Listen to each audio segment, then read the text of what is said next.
సాయిరాం బాబా భక్తులందరికీ కూడా నమస్కారం అండి. అందరూ కూడా సుఖంగా సంతోషంగా ఎప్పుడూ కూడా ఆనందంగా ఉండాలి అని చెప్పి బాబాగారి తరపున నేను కూడా కోరుకుంటున్నాను. ఈరోజు మన వీడియో ఏంటి అంటే కనుక రేపు తెల్లవారితే తొలి ఏకాదశి పండుగ అనమాట. పండుగ రోజు మనం ఇంటికి 30 రూపాయలతోటి 3 వస్తువులు కొని తెచ్చుకుంటే మనకి అంతా శుభం జరుగుతుంది అని చెప్పి ఆ 3 వస్తువులు ఏంటి, వాటిని ఎట్లా తెచ్చుకోవాలి, ఎలా వాడుకోవాలి, ఎక్కువ ఖర్చు కూడా అవసరం లేదండి. ఒక 30-40 రూపాయలు పెడితే ఆ 3 వస్తువులు వచ్చేస్తాయి. వాటి గురించి నేను రాత్రి వీడియోలో పెట్టాను. అంటే దీని ముందు వీడియో ఉంటుంది, ఒక్కసారి ఛానల్లోకి వెళ్ళి చెక్ చేసుకోండి. ఎందుకంటే మనం తెలిసో తెలియకో చేసే ఆ పాప పుణ్యాల వల్ల కర్మలు అనేవి ఈరోజు అనుభవిస్తూ ఉన్నాము. అటువంటి కర్మలను తొలగించుకోవడానికి కొన్ని మహా అద్భుతమైన రోజులనే ఉంటాయన్నమాట. అందులో భాగంగానే రేపటి రోజు ఉంది తొలి ఏకాదశి అనంటే మన హిందూ సాంప్రదాయం ప్రకారం చాలా చక్కగా జరుపుకుంటూ ఉంటాము. కొంతమంది పేలాల పిండి పండుగ అంటారు, ఒక్కొక్క ఊర్లో ఒక్కొక్క రకంగా సంబోధిస్తూ ఉంటారనమాట.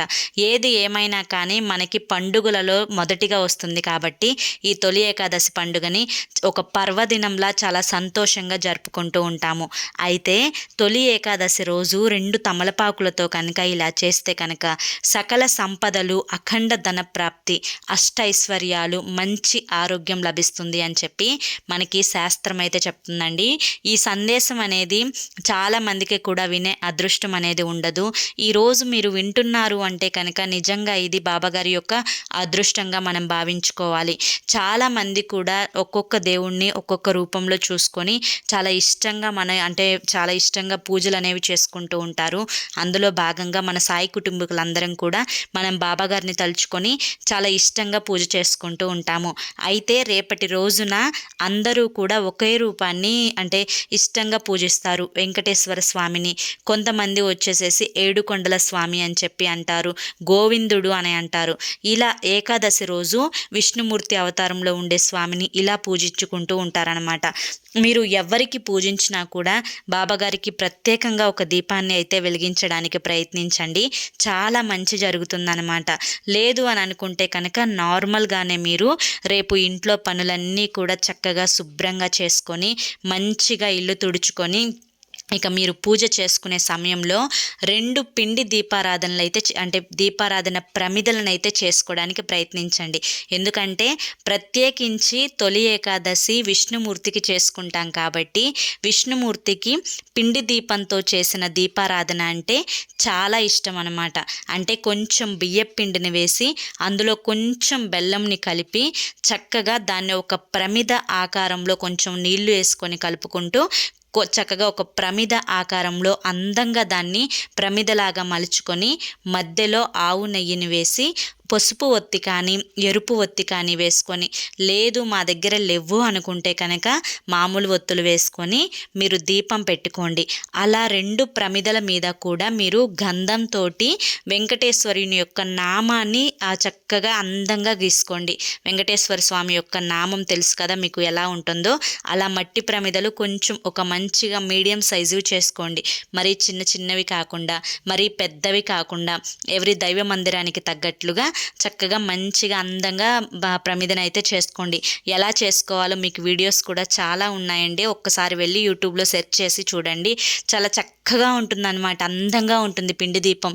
తెల్లగా ఆ పిండి దీపం చేసుకున్న తర్వాత దాని మీద చక్కగా గంధంతో వెంకటేశ్వర స్వామి యొక్క నామాన్ని పెట్టి మధ్యలో కుంకుమతోటి ఆ నిలువు నామాన్ని పెట్టాము అంటే కనుక చాలా చక్కటి దీపం అయితే తయారవుతుంది. ఈ దీపాన్ని కొంచెం సేపు ఆరపెట్టిన తర్వాత, ఎండలో పెట్టకూడదండి, మంచిగా మీకు చేసినప్పుడే అది నార్మల్ అయిపోతుంది అనమాట.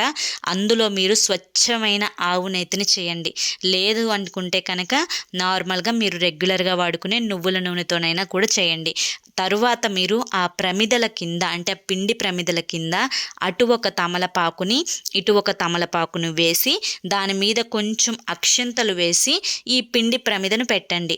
పెట్టి మీరు ఇంకా దీపం వెలిగించుకొని ఆ రోజు మీకు కుదిరితే కనుక విష్ణు సహస్రనామాలు, గోవిందనామాలు చెప్పుకొని మీ పూజని యథావిధిగా ఎప్పుడూ చేసుకునే విధంగానే మంచిగా చేసుకోండి.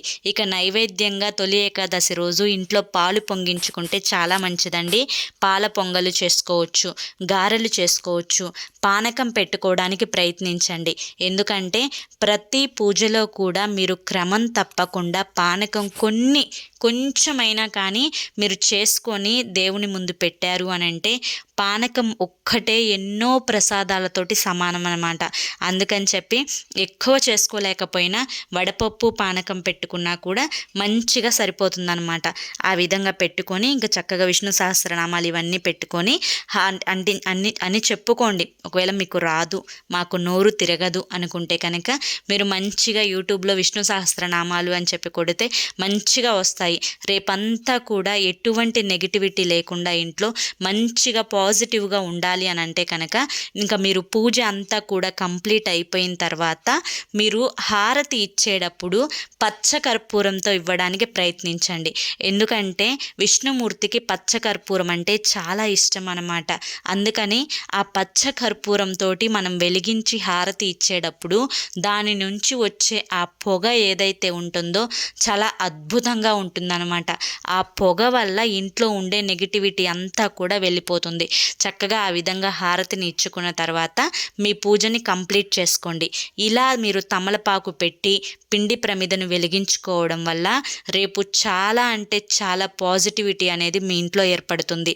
మీరు పూజ చేసుకునేటప్పుడు మీ మనసులో ఏ సంకల్పం అయితే మీరు చెప్పుకున్నారో, ఏ కోరిక తీరాలి అని చెప్పి కోరుకుంటున్నారో అది మనస్ఫూర్తిగా భగవంతుని ముందు పెట్టండి. ఇలా మీరు తమలపాకుతోటి ఈ విధంగా దీపారాధన చేసుకుంటే కనుక సకల సంపదలు, అఖండ ధన ప్రాప్తి, అష్టైశ్వర్యాలు, మనశ్శాంతి లేకపోవడం, ఆరోగ్యం సరిగా బాగోకపోవడం, ఇంట్లో తరచుగా గొడవలు అవ్వడం, చికాకులు, చింతలు, ఈ నెగిటివిటీని అంతా కూడా తీసేసి ఇల్లంతా కూడా ఒక మంచి పాజిటివ్ వైబ్రేషన్ అనేది వస్తుందన్నమాట. చాలా చక్కటి శుభ ఫలితాన్ని అయితే పొందుతారండి.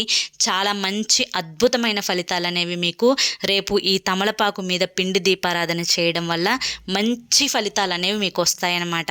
ఖచ్చితంగా చేసుకోండి.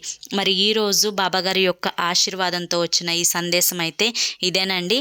పండుగ రోజు మీరందరూ కూడా ఇలా చేసుకొని మంచిగా ఉండాలి అని చెప్పి బాబాగారి యొక్క ఆశీర్వాదం అనేది మీపై ఎల్లప్పుడూ ఉండాలి అని చెప్పి మనస్ఫూర్తిగా కోరుకుంటున్నాను.